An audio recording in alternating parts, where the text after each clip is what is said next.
Greetings, listeners. Have you ever realized you were going through the motions without even knowing it? Maybe you still pray before meals, still sing at church, still read your Bible sometimes, but somewhere along the way your heart drifted. That's where God's people were in the time of Malachi.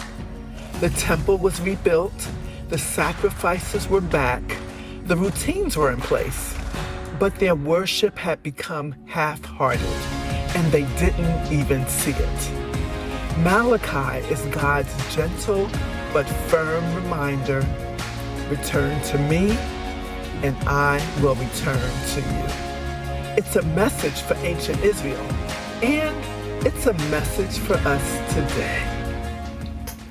Well, welcome everyone. I'm your host, Jackie Adewale, and this is the Bible Basics Podcast, where weekly we break down the basics of the Bible into understandable, bite-sized chunks.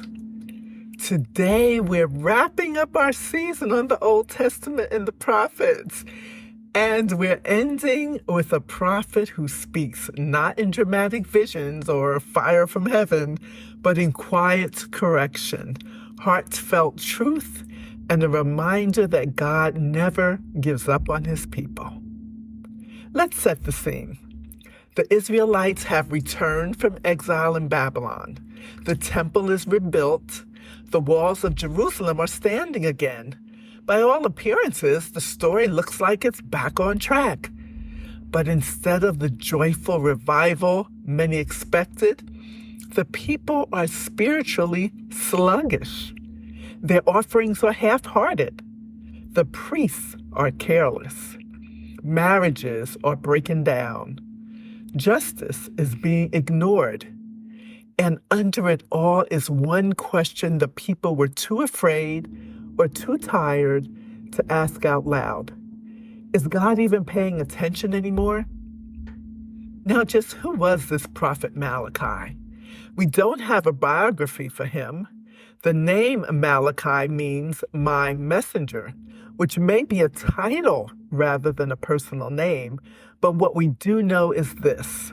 Malachi is the final voice we hear in the Old Testament. He speaks likely around 430 BC, possibly during or just after the time of Nehemiah. His audience? Well, they were ordinary people, not kings or armies, just weary, drifting believers. People who still said the right things, but had quietly started to wonder whether their faith even mattered anymore. Now let's focus on the book and the main message of Malachi.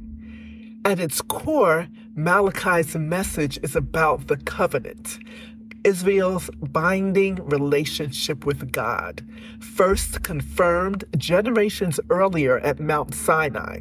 We see that in Exodus 24, 1-8. If you could sum it up in one sentence, it would be God's own words. Quote, return to me and I will return to you, end quote. That's Malachi chapter 3, verse 7. This isn't the voice of an angry judge. It's the plea of a faithful partner calling a wandering spouse back home. The heartbreaking part is that the people don't seem to realize just how far they've drifted. Malachi delivers this wake-up call in a distinctive way. The book unfolds like a courtroom exchange between God and his people, 6 separate disputes in all. Each follows the same pattern. God makes a charge. The people respond with a question, often defensive, sometimes cynical, and God answers with evidence. Malachi begins in chapter 1, verses 2-5, with the most fundamental issue, God's love for his people. Quote, I have loved you, says the Lord, end quote. Now that should have been comforting, but the people push back. How have you loved us? End quote. In other words, we hear you, God, but we don't see it. Life was hard, and they were measuring his love by their present struggles. Well, God takes them back to their family history. Quote, "Was not Esau Jacob's brother, declares the Lord? Yet I have loved Jacob, but Esau I have hated." End quote. This is one of those statements that can be easily misunderstood if we read it through our modern idea of love and hate. Jacob and Esau were brothers. Jacob's descendants became Israel. Esau's became Edom, a nation with a long history of opposing God's people. In this context, loved and hated aren't about warm feelings toward one and hostility towards the other. They're about choice. God loved Jacob by selecting his line to carry his covenant promises. He hated Esau in the sense that Esau's line would not be given that role. Here's a side note. Jesus used the same kind of strong language when he said his followers must hate their own families if those relationships stood in the way of following him, meaning choose God first above every other loyalty. And that's in Luke chapter 14, verse 26. From there, God turns to the spiritual leaders in chapter 1, verse 6 through chapter 2, verse 9. Quote, "As a son honors his father and a slave his master, if I am a father, where is the honor due me?" End quote. The priests were bringing defiled sacrifices, blind, lame, and sick animals to God's altar. And of course, the people protest. "How have we shown contempt for your name?" End quote. God lays out the evidence. They treated his altar as unworthy of respect, neglected their temple duties, and failed to uphold his law. In doing so, they dishonored both his sacrifices and his glory. The focus then shifts from the temple to the home in this third dispute. It's found in chapter 2, verses 10 through 16. Here God charges the people with breaking faith, not only with him, but with one another. They'd been divorcing their wives, Jewish wives they'd promised to love, and they were marrying foreign women who didn't share their covenant faith. This wasn't just a cultural matter, it was a spiritual betrayal. It showed a heart that was turning away from the God who had joined them together. This fourth dispute, found in chapter 2, verse 17, through chapter 3, verse 5, God addresses their doubts about his justice.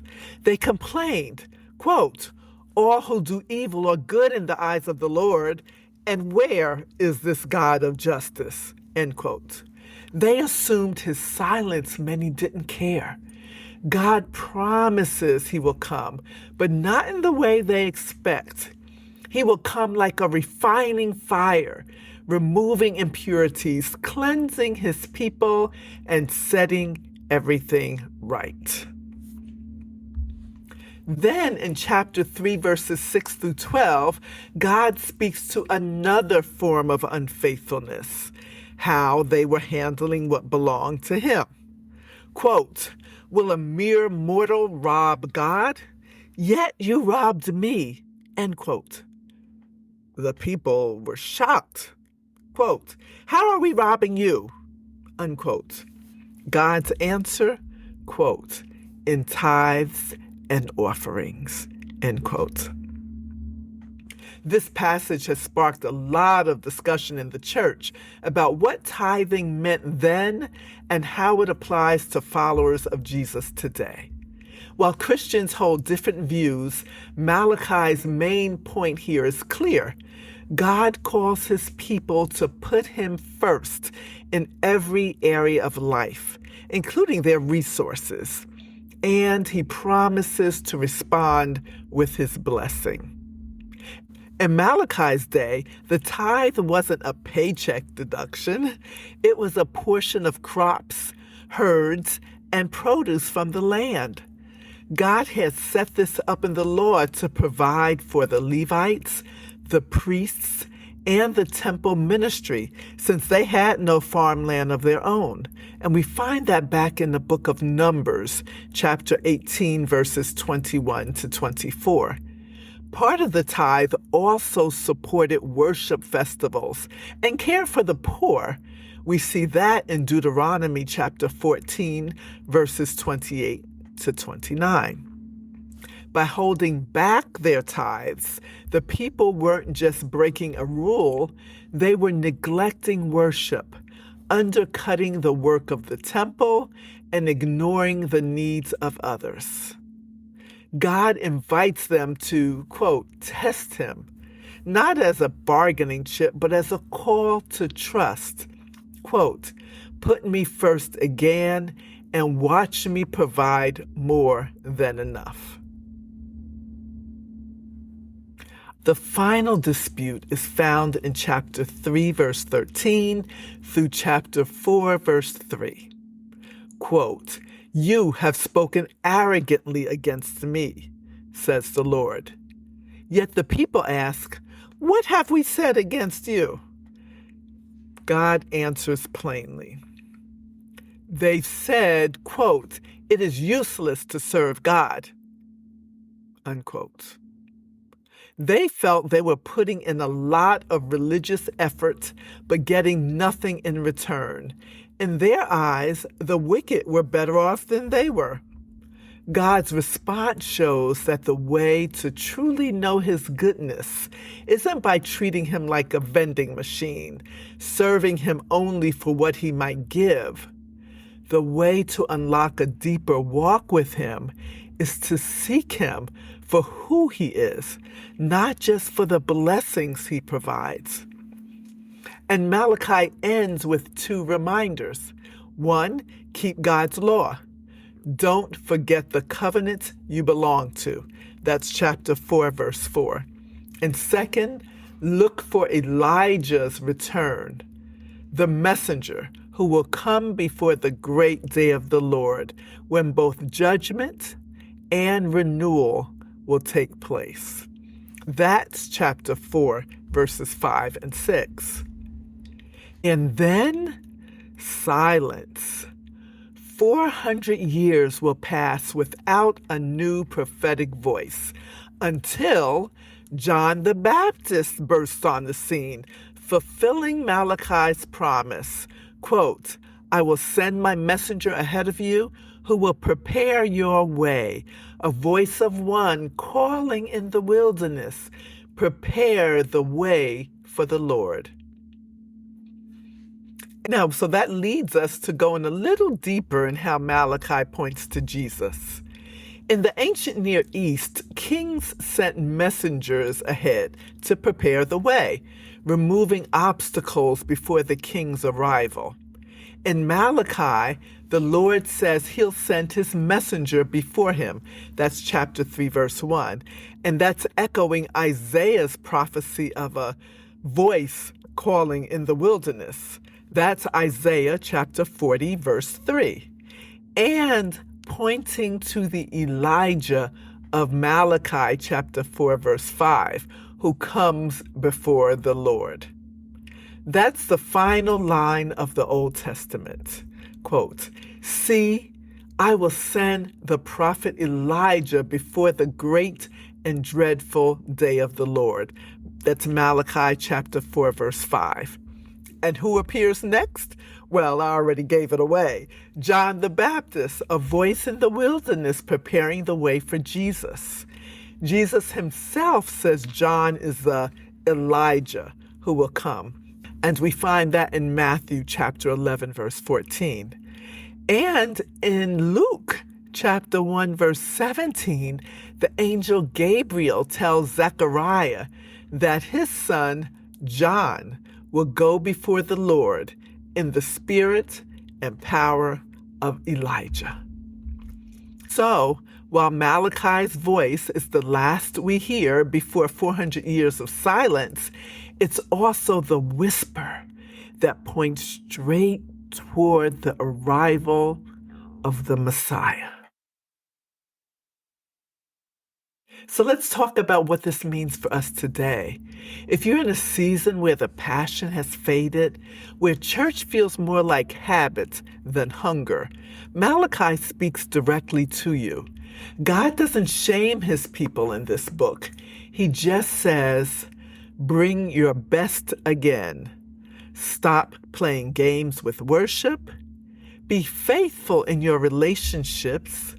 Love justice. Remember the covenant, and through it all, return to me. So what now? We've reached the final words of the Old Testament, but it's not a goodbye. It's an invitation to come back, an invitation to trust him again. The last thing the people heard before 400 years of silence was the promise of a messenger who would prepare the way for the Messiah. And the next voice we hear in the New Testament is exactly that, John the Baptist pointing to Jesus.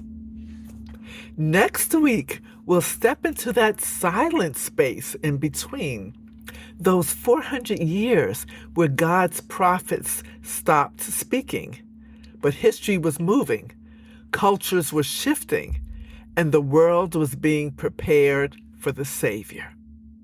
Until then, keep reading, keep seeking, and keep growing in your faith.